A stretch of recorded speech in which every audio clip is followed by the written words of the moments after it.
Hello, this is the first video for over a year, so I thought I'd do an uncomfortable face-to-camera shot and explain a little bit about myself for those who haven't seen any videos before and what I've got planned coming up. So I'm an architect based in Portsmouth in Hampshire. I work on people's houses, designing people's houses. Almost all that I do, I've done hundreds and hundreds over the last 10 years. I've been an architect for 25 years, 26 years, qualified architect. But really I've been an architect since I was about 12, I think. That's when I decided I want to be an architect, and I've been drawing houses since I was 12. And these videos are really a part of explaining that process, the process of designing a house, trying to demystify that process really, so people can understand what you go through, what the thought process is when you start through to actually coming up with a plan at the end. And I'm working on typical houses for typical people, really. So these houses that I pick, I've done a series on terraced houses, which you'll find from last summer, looking at detached, typical detached sort of 1950s house today. And I think that's where the raw value lies. These houses, they're kind of all the same. You know, there's a series of types across the country, and hopefully by just seeing different types, you'll either spot your house and think, oh, I could do that, or I could do this, or maybe you're buying a house that's like one of the houses I'm doing, or maybe you're just interested. So I'm trying not to be a YouTuber and say things like without further ado, or refer to you as guys. I'm just going to be myself, and we'll see what happens. I'm thinking as the weeks progress, I'll try and do one a week for a while, get back into it. This one's a bit rough and ready. You can see the top of my head in the camera a bit, so I'll try and keep my head back and probably get a haircut as well for the next one. But hopefully it gives you a good feel. And as I go forward, I'm thinking of sort of going into using 3D. So I'm taking the floor plans I draw by hand, taking them into the CAD software and making a 3D model and walking around them, maybe making some 3D prints. So try and make these videos so at the end you can really visualize what the interior space could be like. At the moment they rely on you being able to read plans with me explaining them. Which is not for everyone. Drawing plans, floor plans are a bit of a special language, I suppose, but hopefully you'll get something out of these layouts, and as the videos progress and we get more involved, we can explain the ideas even better. So thanks for watching, hope you enjoy it.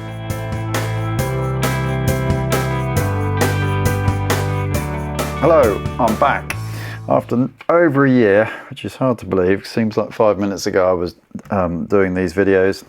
I'm going to try and do one a week for a little while, see how I get on. So I'm going to be looking at this house in Botley Road, which is in Southampton, or part of Southampton. And this house, found it on Rightmove, a lot like many typical houses in the country, these detached or post-war houses. Reminds me a lot of where my grandparents lived when I was 5 or 6, well, when I was a baby, but I remember it when I was about 5 or 6, I think. Usually have a nice garden at the back, a bit trimming needed here, house on the end here, and it's a right state. It's a great opportunity. It's hard to find houses that have, it's got all the original doors. It's been modernised a bit, some sort of MFI kitchen added and a plastic roof conservatory, horrible wallpaper. It's had central heating added, but it's not in bad condition. The roof looks in quite good condition. So I'm going to have a go at turning this into a modern family home. Let's have a look where it is. Just check the orientation for sun. So those of you don't know, that's Southampton, and it's right out here. It's quite near. This is the what was called the Rose Bowl, the Hampshire cricket grounds. Quite a nice area. That's fairly busy road though. So actually £500,000 to live on that road. Seems expensive. Satellite here. Let's have a look at the garden. So anyway, it's south facing. So we have got this big unit here, which a bit noisy. Not sure I'd buy this house. What's this? That's David Lloyd. So if you like David Lloyd, you can jump over the back fence and play tennis. So that's kind of good. Right. let's have a look at what the issues are with it really on the sort of floor plan level. So a general refurb, and actually I quite like the look of these houses. You put new windows in, but I wouldn't try and change the outside of it. You could do a loft room, but it's a hipped roof, and to convert that you need to do a hip to gable really. So there's over £100,000 in rebuilding the roof there, so I'm going to steer clear of that. But something you could do later on, and I'll explain how the stairs could perhaps work as we get into it. So these houses are fine as they are really. I mean, you could tidy up and knock down the conservatory. A downstairs toilet is a must, so if you did nothing else, if you knocked down the conservatory, put some French doors on the back, maybe took out this wall, remove this and put it under the stairs or in the garage perhaps.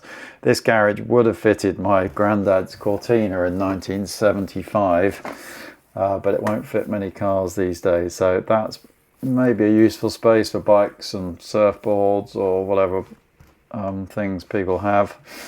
I think I would probably keep it if I was going to extend the house. And then upstairs, key issues are this bedroom's too small. How could we fix that? Try and get a third bedroom that's a full-size double. I think that'd be what I'll be trying to do there. And then down here, well, if you're going to extend, we can extend at the back, and then you're going to want some sort of open plan kitchen, living, dining facing south onto that nice garden, and a separate living room. So let's see what we come up with. So what have we got? Let's just have a look. So this is a detached house, not in a conservation area, I doubt.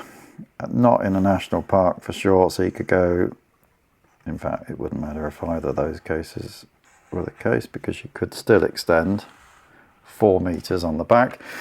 You can do that. The only house you couldn't do that on is if it were listed. So you could go 4 meters at the back, you could do that without planning, and you could go in the roof. You could add 50 cubic meters to the roof as well without planning, so you can do quite a lot. And you could convert the garage without planning. You could add a side extension, as long as it's not wider than half the width of the house on the side. So you could even add something, well, assuming there was room, you could add a single story side extension. It was about 4.5 meters, well, about where I've drawn it. There, I'm not going to do that. This space here, if that's 4 by 9, that's 36 meters squared. If you times that by 2,720 plus VAT, we'll get the cost. So that's kind of good to know before you start. So 36 times 2,720 times 1.2 is £117,000 to extend that space. You'd be looking at refurbishing the whole top floor, so 6.4 by 8.8, say 6.4 times 8.8 times 1,000 plus VAT, so 1,200, so 67.5k to completely do any remodeling and all new heating, replastering, strip it all out. I think you'd end up new bathroom. I think you'd spend, sounds like a lot of money up there, but it wouldn't surprise me if you did a full refurb. I think you could do it for half that if you careful. So somewhere, but depending on what you did, knocking down walls, you're going to spend sort of maybe 30, let's say 40k upstairs.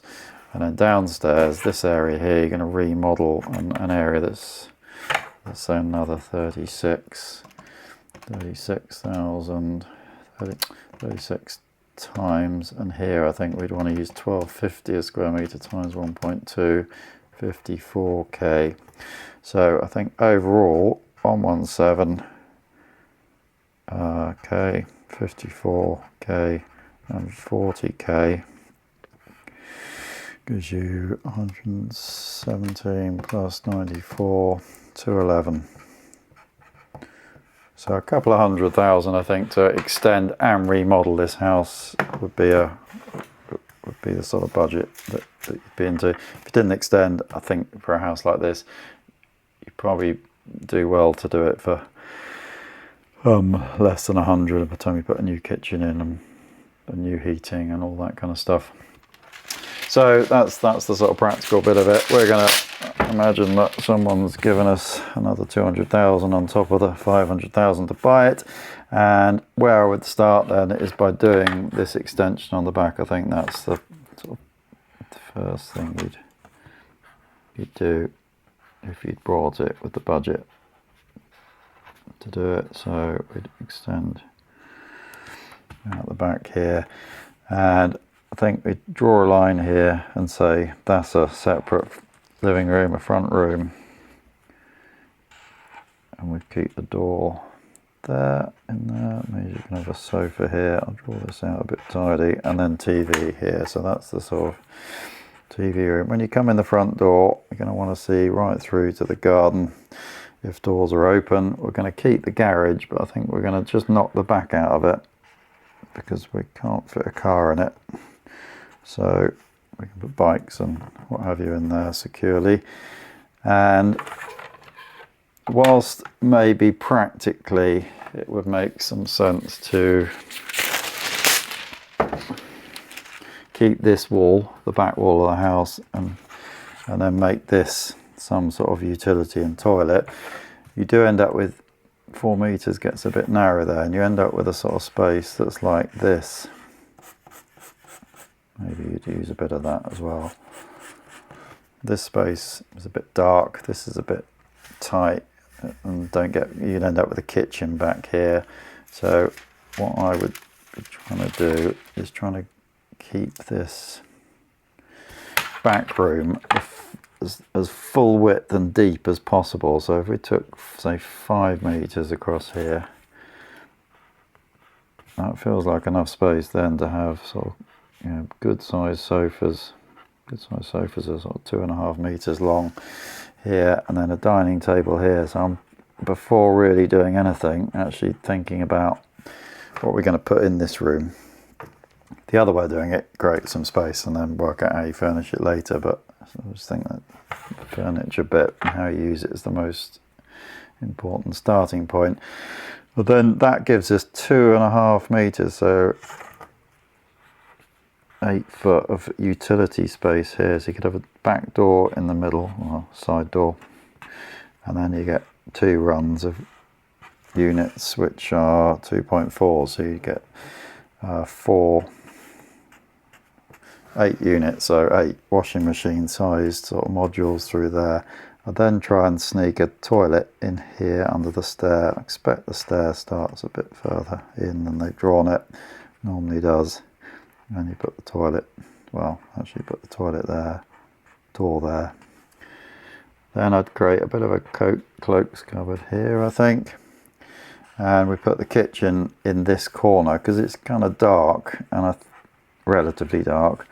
There's no natural light. You could get a window in here. That view isn't great of that shed here, so you're just getting some natural light in. This is south, so you're going to get morning sun, evening sun. Depending on how that outlook of that shed is like, it might be quite nice to put a window in there, just to see. Let me make sure I got that right. Hang on. No, west. It's because I'm used to north up the page. North, east, south, west. So morning sun is in here. Like there's a bit more space, so maybe position a window here, and maybe you can I'd work out the sort of sun angles and the height at different times of the year and whether it's worth putting a window in there. Most people end up with a roof light over the top of here. I think on a detached house, if you can get some side windows, you can omit those roof lights, which saves a fair bit of money. Some sort of doors looking onto the garden, glass doors across here. So the kitchen, I would put a kitchen in here, and I think islands are a little bit overrated, and actually a peninsula is a good thing to sort of do. You could have a nice peninsula here.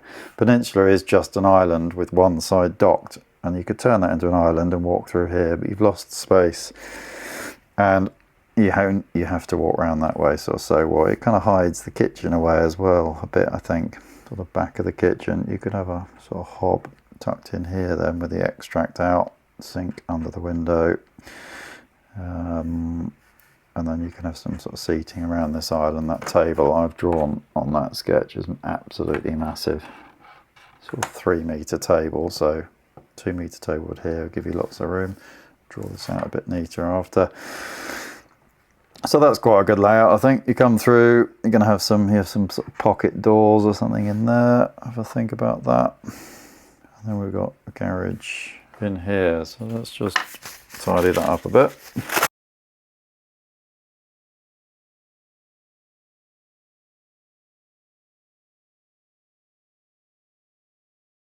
Right, so I think that works quite well as a plan. So we've got the garage in here, so this will be our garage and store. We've got a living room in here, kitchen, dining, living room, utility. Oh, forgot the toilet basin, and some sort of door in there, WC. And then, so you come in the front door and you get that nice view through, which just helps to make the house look much bigger and inviting, takes you through. So as you come through, nice big living room at the front, up the stairs. Could think about a door into the garage, kind of be useful if you're using this as storage. Good place to keep sort of stores. A laundry room, utility on the left. These would be pocket doors, so you could keep them open most of the time, but have the option to shut them. Then the nice round peninsula takes you round into the kitchen, where I've forgotten to draw the sink. I had drawn a TV on the wall there. Just going to need a slightly smaller one. Window in here, getting that sort of evening sun onto the dining table, and then a nice living room here. And I've gone for French doors across the back because actually, I mean, you can have sliders or bifolds, but actually, I think French doors are sort of not commonly used but good idea type of thing, because you can leave these two shut all the time, their windows, and use those as doors, or it just gives a lot more flexibility. A big slider, it's either a little bit open or it's only half open. Bifolds, you've got to pull the whole thing back, or you just get one door. French doors, I think, are old-fashioned in a way, but they're actually in many ways more flexible. So that's the ground floor. If we go upstairs, I think what we're going to try and do is think about how do we get a bigger bedroom.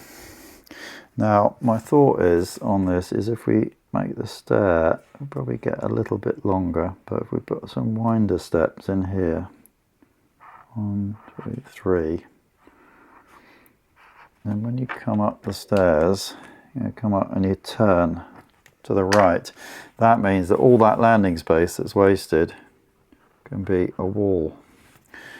And if you half the width of the house, which is 6.4, so 3.2, 3.2, and a wall's just over 100, so 3.1, you end up with about 10 foot wide, sort of old talk, bedroom.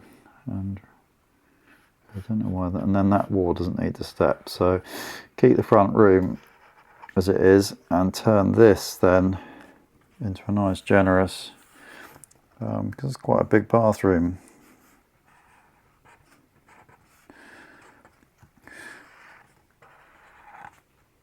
Here, have a nice big window for that new bedroom, and move that door to there, which makes the room feel a bit bigger. That one has a door here, and that could all work quite well, I think. That's quite a nice generous room. So that original bedroom is 2.97 times 2.23. Is that about 6 or something? 2.97 times 2.23 is 6.6 meters squared. So that's a small single. This new room is going to be 3.5 by, we said about 3.1, 6 points, yeah, 3.1, which is nearly 11 square meters, I think. 10.85. So gone from 6.6 to 10.85, and we've using the sort of same layout. So that's a you know, a double starts at 10 really, 10 to 11. So that's you've now got 3 double bedrooms, and we've got a good sized bathroom as well. I mean, in a way, that original bathroom was 2.6 by 2.3. So actually we've got a bigger bathroom. And you could lay that out in a number of ways, kind of basin, bathroom. You can have a bath here. Let's check that, 1.7, yeah, bath and a shower. A shower in that corner. You could also, now the downside of leaving the bedroom there in the future is if ever you did a loft room, the new stair is going to go, they always go over the top of the old stair. And they end up being a bit longer because they're usually not quite as steep as the old stairs. So you end up nibbling into that bedroom. So you could nibble into a bathroom, put an ensuite upstairs, so you get your extra bathroom anyway, and already prepare for this. So you could, what I'm trying to say is you could put a smaller bathroom in to start with if you thought one day you were going to do the loft room, and you've got a reasonable sized bathroom there. I think that could work quite nicely. Would work well all around. So that's that floor plan. So we've got 3 double bedrooms, nice new bathroom with bath and shower, and then downstairs this nice open plan living space. Okay, thanks very much.